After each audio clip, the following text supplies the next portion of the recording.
Salam, hər vaxtınız xeyir olsun Avtoidman verilişinin izləyiciləri və avtomobil həvəskarları. Bugünkü verilişimizin mövzusu avtomobildə hərəkətli hissələrdəndir. Hərəkətli hissələr nədir və hərəkətli hissələr deyəndə nələr başa düşülür və yaxud da hərəkətli hissələr sıradan çıxanda nələrə diqqət yetirmək lazımdır. Sürücülər nələrə diqqət yetirməlidir və bunlar haqqında istəyirəm sizə məlumat verəm. Bildiyiniz kimi biz Ford avtomobillərinə baxdığımız üçün mən hal-hazırda sizə Ford Fusion avtomobilinin hərəkətli hissələrindən bəhs edəcəm. Və bu demək olar ki, ümumi olaraq bütün avtomobilləri də şamil eləmək olar. Çünki aşağı-yuxarı demək olar ki, hərəkətli hissələr sürücülər arasında buna periodika da deyilir, demək olar ki, eynidir. Hal-hazırda əlimdə tutduğum sırğa kimi adlandırılan bu hissədən.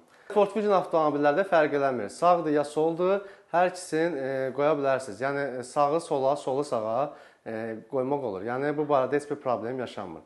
Sırğalar necə olur? Sıradan çıxır və sırğalarda ən əsasən hansı hissələrdən sıradan çıxır? Bu sürücülər arasında pılnik kimi adlandırılır. Həmən əsasən bu pılnik cırılır və içərisində olan yağ quruyur və başlayır səsləməyə. Avtomobil çox narahat hiss olunur. Hətta avtomobilin qarşı hissəsində elə səslər gəlir ki, sürücülər çox zaman düşünür ki, periodok deyilən, yəni hərəkətli hissələrin hər biri dağılıb. Və nəticədə baxırlar, həmən bu sırğanı dəyişilir. Elə də bahalı bir detal deyil. Bundan sonra ikinci bir xırda bir hissə var.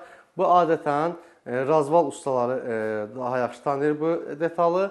Çünki avtomobilin belə deyək, razvalı olanda adətən həmən bu hissədən eləyirlər razvalı. Bu isə almacıq adlandırılır. Almacıq isə sükan mexanizmi, yəni rulovoy kimi adlandırılan hissəyə bağlanır. Bunun da bu gördüyünüz kimi baş hissəsi oynaqlı bir hissədir və bu da zamanla həmən oynaqlı hissənin içərisindəki həmən o yağ mayesi, qatı bir maye var. Həmən o maye ömrünü tükəndikdə başlayır həmən bu hərəkətli hissə səs eləməyə və bu da ehtiyac duyulur dəyişilməyə. Bundan sonra isə həmən o almacıq kimi adlandırılan hissəyə bağlanan sonluq sürücülər arasında buna tiyaqa və yaxud da nakonechnik kimi adlandırılır. Bu isə həmən bu almacıq adlandırılan hissəyə bağlanır.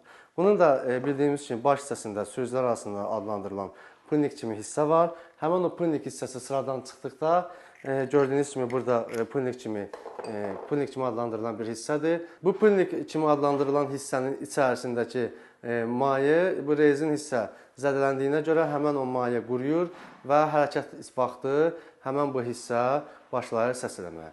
Bunları necə yoxlamaq olar? Sürücü aldıqda ki, yaxşı işləyən materialdır, yoxsa yox. Həmən o gördüyünüz bu hissə çox ağır bir hərəkət eləməlidir, yəni rahatçılıqla hərəkət eləməməlidir. Yəni bu rahatçılıqla hərəkət edirsə demək olar ki, həmən o məhsulu almağa dəyməz. Çünki avtomobilin üzərində bu quraşdırdıqda onsuz da bunun üzərinə maksimum kütlə düşür və həmən o kütləyə görə də bu hərəkət edir. Hərəkətli hissə olduğuna görə bir hissə, belə deyək, həmən bu hissə rasxodnik kimi adlandırılır və müəyyən bir müddətdən bir sıradan çıxan detallardandır. Bundan əlavə, xırda hissə kimi görünsə də bu rezinlərdir. Buna stabilizatorun rezinləri kimi adlandırılır. 4 ədəd olur avtomobildə, ikisi qabaqda, ikisi isə arxada. Hal-hazırda əlimdə tutduğum sürücülər arasında çaşka kimi adlandırılan, əsl adı isə askı qolu olan həmən bu hissə. Həmən bu hissə gördüyünüz kimi 3 hissədən ibarətdir. Üzərində böyük razvani kimi adlandırılan hissəsi var, orta razvani kimi adlandırılan hissəsi var. Baş hissəsində isə oynaqlı birləşməsi olan sürücülər arasında buna şaravoy deyilir, həmən o hissədir. Ford sənayesi Ford Fusionlarda 2016-dan sonra alüminiumdan təchiz olunmuş bu askı qollarını dəmir askı qollarından əvəz elədi. Bu da materiala qənaət kimi. Çünki alüminium materialı daha baha başa gəldiyinə görə dəmir materialına keçdi. Bu da həmən o zavodun özünə qənaət eləməsi üçün idi. Yəni başqa bir fərq yoxdur. Yəni 2017-ci il modelə alüminium askı qolu da qoya bilərsiniz və yaxud da 2013, 14, 15 modellərə də dəmir askı qolu qoya bilərsiniz. Yəni bu heç bir fərq eləmir. Burada əsas hissələr böyük razvani kimi adlandırılan hissədir. Orta razvani və şaravoy kimi oynaqlı birləşmə olan bu şaravoy kimi olan hissədir.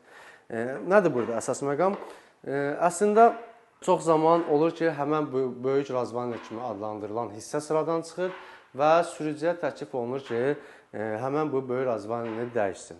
Ancaq burada xırda bir məqam da var. Həm xırda görünsə də sürücünün gələcəkdə müəyyən zərərlər var ki, onun qarşısını almaq üçün vaxtında tədbir görülməli olduğu məqamdır. Nədir o? Böyük razvani kimi adlandırılan həmin bu hissə sıradan çıxdıqda məlum məsələdir ki, zavod bu detalı istehsal etdikdə həmin üzərində olan bu detalların hamısı eyni vaxtda qoyulub və hər ikisi də rezin, hər üçü də rezin tərkibidir. Yəni bu hissə cırılıbsa, sıradan çıxıbsa, bu o deməkdir ki, yaxın müddətdə həmin bu orta hissədə sıradan çıxacaq və həmin bu oynaqlı birləşmə də yaxın müddətdə sıradan çıxacaq. Adətən həmin bu hissəni dəyişirlər, amma yenə də zavod belə deyək, üzərini quraşdırdığı kimi quraşdıra bilmirlər. Bundan əlavə də bir müddət sonra həmin bu orta hissədə sıradan çıxır və yaxud da ki, həmin bu şarabol kimi adlandırılan hissə sıradan çıxır. Və nəticədə sürücü bir dəfə yox, 3 dəfə ziyan düşür. Ona görə biz təklif edirik hər dəfə sürücüyə ki, əgər bu hissə sıradan çıxıbsa, məsləhət görülür ki, həmin bu askı qolunu bütöv şəkildə dəyişəsiniz. Düşünürəm ki, bu verdiyimiz məlumatlar bizim sürücülərin xeyrinə olacaq. Təşəkkür edirik bizi izlədiyiniz üçün. Ünvanımız NZS qəsəbəsi Xəzər TV-nin yanı Ford Klub Servis.